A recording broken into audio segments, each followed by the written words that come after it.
Bonjour, bienvenue sur le plateau d'Informatique News pour notre rendez-vous hebdomadaire, l'invité de la semaine, qui reçoit les responsables des acteurs IT présents en France. Et aujourd'hui, nous avons le plaisir de recevoir Régis Castagnet, qui est directeur général de Equinix France. Régis Castagnet, bonjour. Bonjour. Bonjour. Alors, merci d'avoir accepté notre invitation. On commence toujours par, je dirais, un élément d'actualité qui vous a impacté, je dirais, de manière un peu plus importante. Et bien sûr, on est dans une période très particulière. On sait quand ça a commencé, ça fait 1 an qu'on est entré dans cette épidémie. On ne sait pas très bien quand on va en sortir réellement. Je dirais, comment vous, en tant qu'entreprise, bon, vous êtes dans l'IT, mais en tant qu'entreprise, je dirais, vous avez géré cette période et comment vous en voyez la sortie? Ok. Alors, merci pour cette question. Effectivement, c'est malheureusement une actualité que nous vivons toutes les semaines. Alors très clairement, un petit peu comme tout le monde, on a été obligé de réinventer un certain nombre de procédures, réinventer une façon de travailler.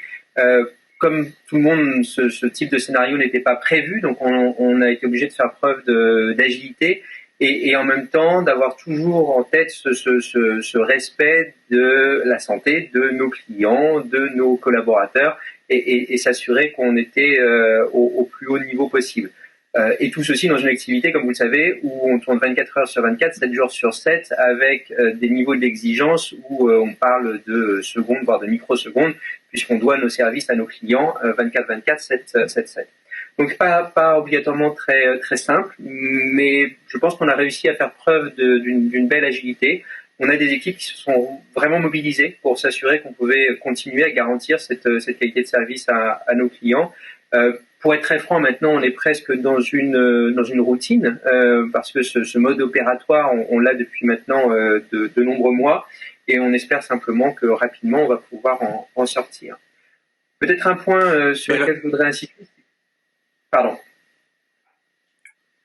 Oui, effectivement, mais le télétravail, donc vous êtes entré dedans comme beaucoup d'entreprises, mais il a pour vous quelques limites parce que malgré tout, il faut bien que les gens soient dans les data centers pour les faire fonctionner. Ils peuvent pas, tout ne peut pas se faire à distance. Donc comment vous avez pu vous organiser? Et puis évidemment tout ce qui est back office. Donc de ce point de vue-là, comment les choses se sont faites chez vous? Alors sur les 300 collaborateurs d'Equinix, on en a effectivement à peu près 200 qui sont dans les data centers. Et eux continuent à être dans les data centers et continuent à opérer le data center. Et comme le data center est un espace extrêmement safe, extrêmement contrôlé, également d'un point de vue sanitaire, de ce côté-là, on n'a pas trop de perturbations. Ce qui potentiellement est plus difficile, c'est pour la centaine d'autres collaborateurs qui télétravaillent aujourd'hui, puisqu'on est tous en télétravail. Maintenant, c'est quelque chose qui existait déjà chez Equinix précédemment. On était déjà équipés pour ce faire. En tant que fournisseur de data center, vous imaginez bien qu'on n'a pas de problème de bande passante ou d'hébergement. Donc nos infrastructures étaient déjà dimensionnées pour ce faire. C'était relativement simple. Après, la difficulté, elle est humaine. C'est comment on garde le contact social, comment on continue à travailler en bonne intelligence et comment on s'assure que les gens qui peuvent être isolés chez eux dans des conditions pas toujours évidentes continue à travailler, continue à apprécier l'entreprise, à pouvoir servir les clients. Et là-dessus, on a mis en place un programme qu'on appelle le programme Madeleine de Proust. Donc, on a créé des nouveaux bureaux, en l'occurrence, qui sont dans le centre de Paris, à côté de la Tour Eiffel. Et on a essayé de réenchanter ces bureaux pour faire en sorte que chaque collaborateur se sente à l'aise quand ils reviendront dans ces bureaux.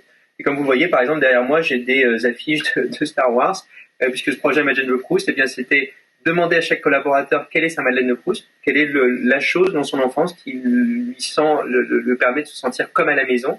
Et les collaborateurs sont venus avec plein d'idées. Et puis ensuite, on a décoré l'ensemble de nos bureaux. On est allé chiner toutes ces choses-là.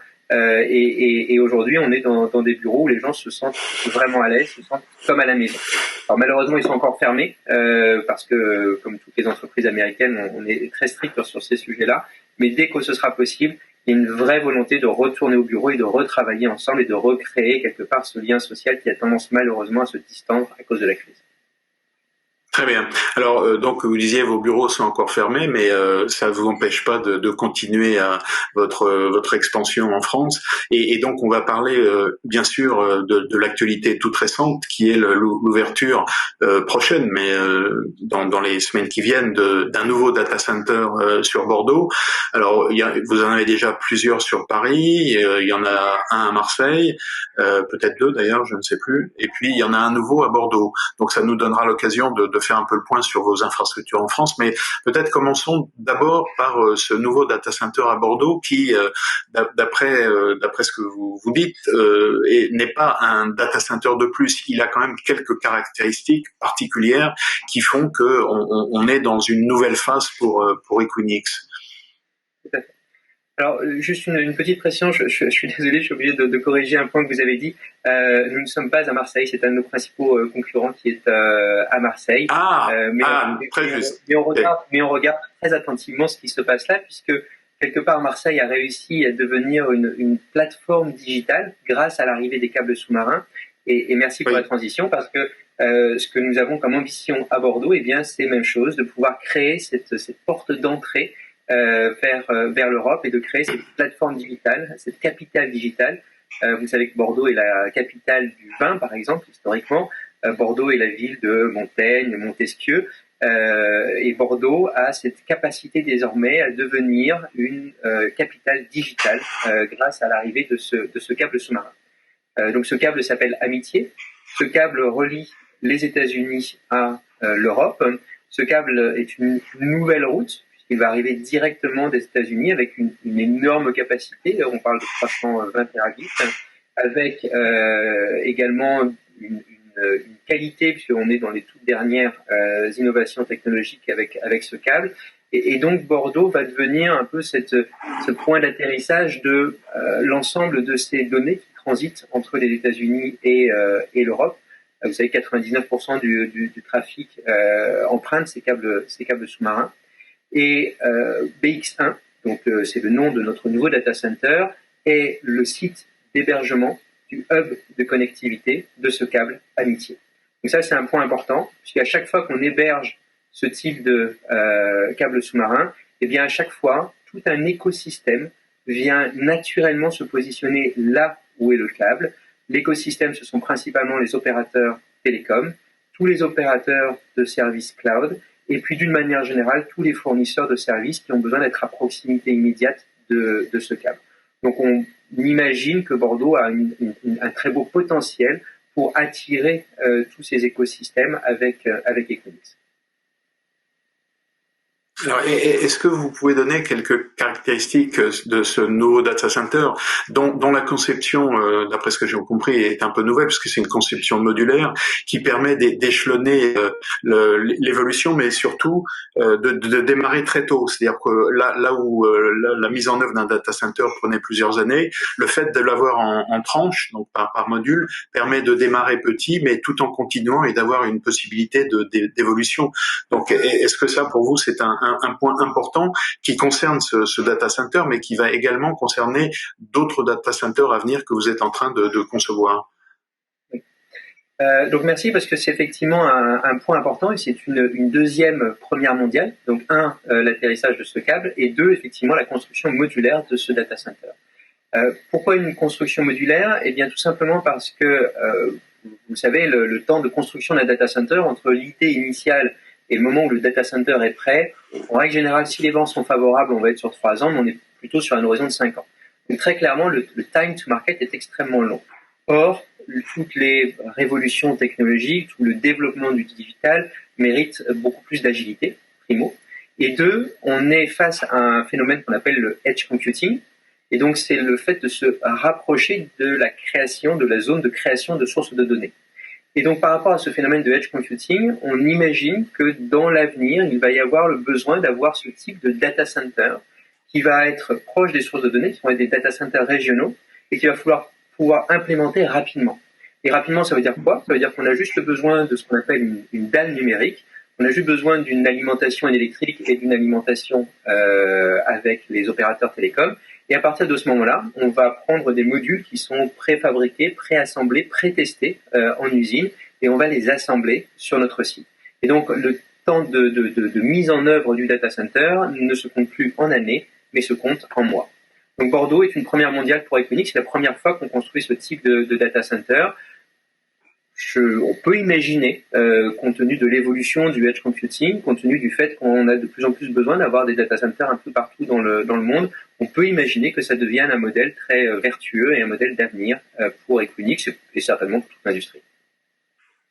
Mais alors, les raisons pour lesquelles vous avez choisi ce data center à Bordeaux, est-ce que c'est uniquement le fait qu'il y ait un nouveau câble transatlantique, donc qui détermine l'installation de ce data center, ou est-ce que il y a d'autres facteurs, et vous l'avez déjà abordé, et d'ailleurs c'est Alain Rousset, on a parlé longuement lors de votre conférence de presse, et lui il a mis en avant les capacités, les caractéristiques de sa région, c'est normal. Mais est-ce qu'il y a non seulement le câble, mais également d'autres facteurs liés à la région qui vous ont poussé à ouvrir ce data center? Oui, donc effectivement, Alain Rousset, donc le président de la région qui nous a fait le plaisir d'être avec nous hier lors de l'annonce, l'a clairement dit, Bordeaux est une ville extrêmement dynamique. Bordeaux est par exemple la première ville de France en nombre de création d'emplois dans le digital. Première ville de France également, sur de l'année dernière, en termes de création de nombre d'entreprises. Donc on voit une vraie dynamique qu'il y a à Bordeaux et un besoin de cette région. Alors c'est une région très vaste, hein, la Nouvelle-Aquitaine, ça va de Limoges, ça descend à Biarritz. On est très proche de la région Occitanie également, avec de très belles industries. L'aéronautique est bien évidemment la plus connue, mais par exemple, il y a énormément de start-up qui sont également implantées dans cette région. On sent que toute cette région a besoin, ou en tout cas va profiter du fait qu'on va s'implanter à Bordeaux avec BX1, et s'implantant à Bordeaux, on va ramener à Bordeaux, descendre à Bordeaux, tous les écosystèmes qui sont dans nos data centers parisiens et qui sont un peu partout dans le monde, puisque tous nos data centers sont reliés les uns aux autres. Ça veut dire quoi? Ça veut dire qu'une entreprise bordelaise, qui précédemment devait aller chercher, par exemple, ses fournisseurs de cloud à Paris, eh bien désormais, pour aller les chercher directement à Bordeaux, avec les gains qui sont assez évidents en termes de prix, bien évidemment, de coûts, et en termes de performance. Donc c'est vraiment ce dynamisme-là qui nous a intéressés à Bordeaux, plus un point qui est très important également, c'est l'accueil qu'on a eu. Vous avez cité le président de la région, on a également la métropole, on a également la maire de Bruges, on est situé à Bruges, qui a été très supportive, et puis tout un écosystème avec la French Tech, avec Digital Aquitaine, avec la Chambre de commerce et d'industrie. Bref, on sent qu'il y a une vraie appétence à développer le digital et que tout le monde a bien compris que le développement du digital passe d'abord par des infrastructures, et ces infrastructures, eh bien, ce sont les infrastructures télécom et data center.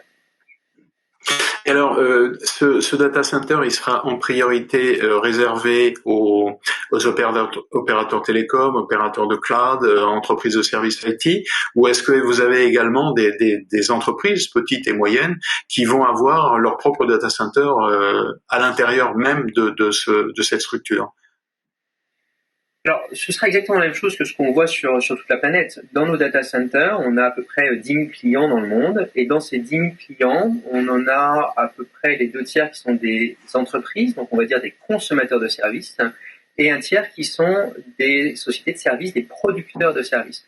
Dans ces producteurs de services, on va trouver les opérateurs télécoms, on va trouver les opérateurs de cloud, on va trouver tout ce qui existe dans la planète software as a service, et qui vont aller bénéficier de la proximité avec leurs utilisateurs, avec leurs clients finaux dans nos data centers, et qui vont s'interconnecter directement dans nos data centers. Quand on s'interconnecte directement entre un producteur et un consommateur, on a des gains évidents en termes de performance, en termes de sécurité et en termes de coût. Et effectivement, toute la région bordelaise, toute la région Nouvelle-Aquitaine va pouvoir bénéficier de ces écosystèmes et va pouvoir se connecter directement. Et donc là, on parle des entreprises, mais également des collectivités locales, qui vont pouvoir trouver directement à Bordeaux ce que les Parisiens trouvent à Paris, mais ce que les Bordelais étaient obligés d'aller chercher à Paris également. Donc c'est cette proximité-là qui fait qu'on va avoir, j'espère en tout cas, bien évidemment, c'est notre pari, mais on a réussi à le faire partout dans le monde, donc pourquoi pas à Bordeaux, qui fait qu'on va avoir un foisonnement d'entreprises différentes qui vont se côtoyer, qui vont coexister, donc ces écosystèmes qu'on va créer aussi d'un point de vue local. Très bien. Alors, donc ce nouveau data center à Bordeaux, finalement, c'est aussi l'occasion de faire un point sur vos différents data centers en France et l'infrastructure que vous avez déployée. Est-ce que vous pouvez nous rappeler où vous en êtes et peut-être aussi positionner la France par rapport à ses principaux concurrents européens, c'est-à-dire est-ce que on est plutôt bien placé en termes d'infrastructure ou est-ce qu'on a encore des progrès à faire? Alors, des progrès, on peut toujours en faire. Maintenant, je pense qu'il est communément admis que la France fait partie des pays au monde qui a les meilleures infrastructures réseau. Et quand on voit aujourd'hui, on avait Jean-Luc Villemain également, le président d'Orange Oinis, qui était présent avec nous hier. Quand on voit aujourd'hui la qualité des infrastructures de ces opérateurs télécoms en France, aussi bien en termes de performance que de coûts et de capacité à arroser tout le territoire, on voit les investissements qu'ils font dans les nouveaux domaines type la 5G. Je dirais très clairement au niveau des infrastructures à ce niveau-là, je pense qu'on appellera state of the art, donc vraiment dans les premiers de la classe. Au niveau data center, on a une très belle offre également, rassemblée par notre association France Data Center, qui montre bien ce dynamisme aujourd'hui de la filière data center. Et puis cette filière data center, réunie encore une fois au sein de notre association, cette filière, elle se développe et elle a de plus en plus, je dirais, une approche du marché qui est responsable. Et quand je parle de responsable, eh bien c'est surtout cette approche en termes de développement durable. Donc je fais peut-être un petit zoom rapide sur ce point-là. Nous nous sommes engagés, Equinix, on est un des piliers de cette initiative, avec un certain nombre d'acteurs européens et avec d'ailleurs France Data Center, à noter. Nous nous sommes engagés dans cette industrie-là à être à l'équilibre carbone, à être neutre en 2030. Et l'Europe s'est engagée en tant que continent à être neutre en 2050 et être le premier continent neutre en 2050. Donc, je dirais très clairement, on voit que l'industrie du data center, en tout cas, essaye de montrer le côté vertueux que nous pouvons avoir, et en tout cas tous les investissements qu'on fait en matière de développement durable. Alors, je m'étais un peu avancé en parlant de Marseille à tort, mais on sait que Marseille, en termes de connexion, il y a des câbles qui viennent d'Asie, des câbles qui viennent du Moyen-Orient, des câbles qui viennent d'Afrique, donc c'est vraiment une plaque tournante maintenant. Est-ce que ce sera votre prochain projet, si je puis dire, à Marseille? Alors, merci, c'est une bonne question. Je vais juste sortir mon joker si vous permettez sur cette question. Equinix a pour vocation à être dans tous les endroits au monde où existe ce type d'échange de données. C'est comme ça qu'on a créé la société il y a 21 ans. Vous savez, Equinix, ça veut dire Equality, Neutrality, Internet Exchange. Donc dès le départ, on avait cette idée d'être positionné là où les échanges peuvent se faire, d'être ces hubs de connectivité. Et à chaque fois qu'il y a un hub de connectivité majeur, effectivement, on se doit d'être dans ce hub de connectivité majeur. On est aujourd'hui présent partout sur la planète. On est le seul opérateur à être réellement global et à proposer exactement la même chose à nos clients partout sur la planète. Après, nos projets de développement vont effectivement aller là où on a des hubs de connectivité. Et je n'en dirai pas plus.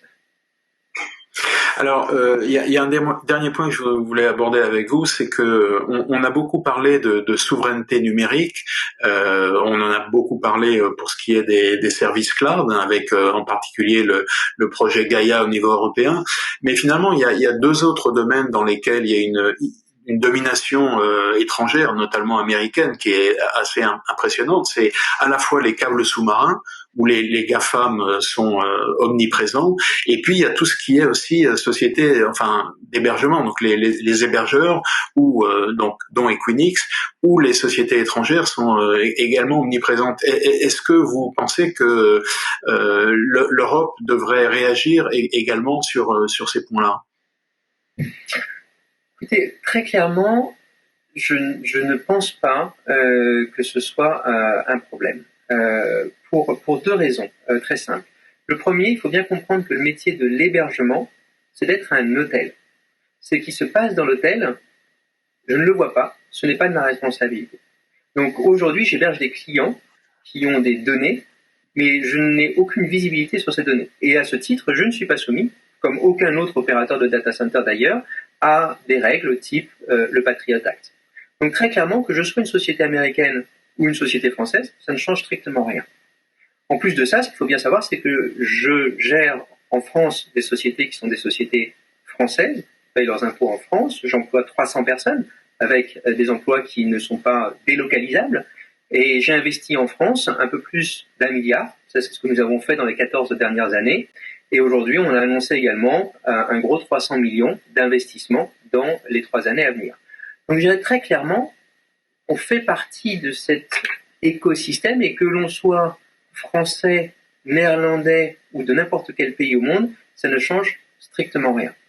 D'accord ? Donc je ne pense pas que ce soit un bon débat que de dire on a besoin que les data centers soient des data centers français, puisque ce débat, comme je viens de l'expliquer, n'apporte rien.